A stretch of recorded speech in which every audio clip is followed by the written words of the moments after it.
Bonjour. Quelque chose de fondamental est en train de changer sur LinkedIn. C'est une transformation majeure et elle a un impact direct sur la visibilité des profils les plus seniors. On va voir ça ensemble, c'est un sujet absolument crucial. C'est la question que beaucoup de dirigeants devraient se poser aujourd'hui. Parce que, sans même le savoir, il est possible que leur présence sur la plateforme soit en train de s'effacer. L'image est un peu forte, c'est vrai, mais elle est juste. C'est comme si LinkedIn avait posé une sorte de cape d'invisibilité sur des centaines, des milliers de profils de très haut niveau. Et le résultat? Eh bien, ils disparaissent progressivement des radars. Alors, concrètement, quel est le problème? C'est simple. Des personnes extrêmement qualifiées, des dirigeants, des experts reconnus, ne sont tout simplement plus trouvés par les recruteurs ou les chasseurs de tête.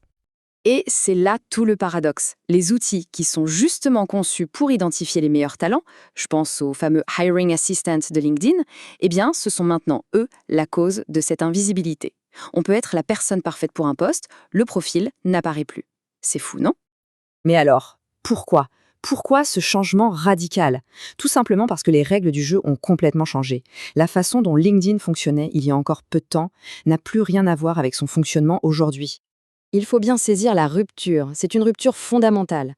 Avant, un profil LinkedIn, c'était comme un simple document, un CV. L'algorithme cherchait des correspondances de mots-clés, c'est tout. Aujourd'hui, c'est totalement différent. Le profil est analysé comme un dossier complet par une IA qui ne se contente plus de lire des mots, elle en comprend le sens, le contexte. Cette nouvelle approche, ça s'appelle la recherche sémantique.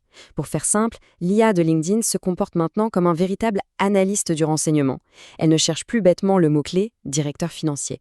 Non, elle cherche à savoir si la personne a vraiment la carrure, la réputation et l'expérience crédible d'un grand directeur financier en se basant sur une multitude de signaux bien plus subtils. Bon alors, comment est-ce qu'elle fait cette IA pour évaluer un profil? En fait, les brevets déposés par LinkedIn sur leur système de réputation nous donnent des indices très très clairs. L'évaluation repose sur trois grands piliers. Les voici. L'IA analyse ce que les brevets appellent des signaux démographiques, sociaux et comportementaux. On peut traduire ça en trois concepts beaucoup plus clairs, la cohérence de la carrière, la réputation du réseau et l'activité d'expert. Regardons ça de plus près. Premier signal, la cohérence de carrière. L'IA passe au crible toutes les données du profil, les postes, les dates, les diplômes, les secteurs, pour vérifier si tout ça forme une histoire, un récit professionnel qui soit logique et crédible. Une carrière qui semble décousue ou qui est mal expliquée, ça envoie un très mauvais signal à l'algorithme. Le deuxième signal est absolument crucial, la réputation du réseau. L'IA ne regarde plus seulement qui recommande une compétence. Non, elle regarde surtout si la personne qui recommande est elle-même une experte reconnue de cette compétence. La qualité des connexions est donc devenue bien plus importante que la quantité. Un véritable score de réputation est calculé en fonction de la crédibilité du réseau. Et enfin, troisième signal, l'activité d'expert. L'IA observe le comportement sur la plateforme. Est-ce que la personne publie des analyses de fond? Est-ce qu'elle interagit sur les publications d'autres leaders de son secteur? Un profil statique, même s'il est parfaitement rempli, est maintenant vu comme le profil de quelqu'un qui n'est pas un expert actif. L'activité, c'est la preuve de l'expertise. Le point à retenir, le voici. L'ancienne méthode, celle qui consistait à bourrer son profil de mots-clés un peu passe-partout, eh bien, non seulement elle ne marche plus, mais elle est devenue complètement contre-productive. Ce genre de profil est maintenant un profil invisible.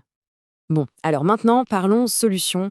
Comment on fait pour s'adapter? Il ne s'agit pas juste de cocher quelques cases, il s'agit d'opérer de vrais changements stratégiques dans sa façon de penser sa présence sur la plateforme. Voilà les trois pivots à opérer.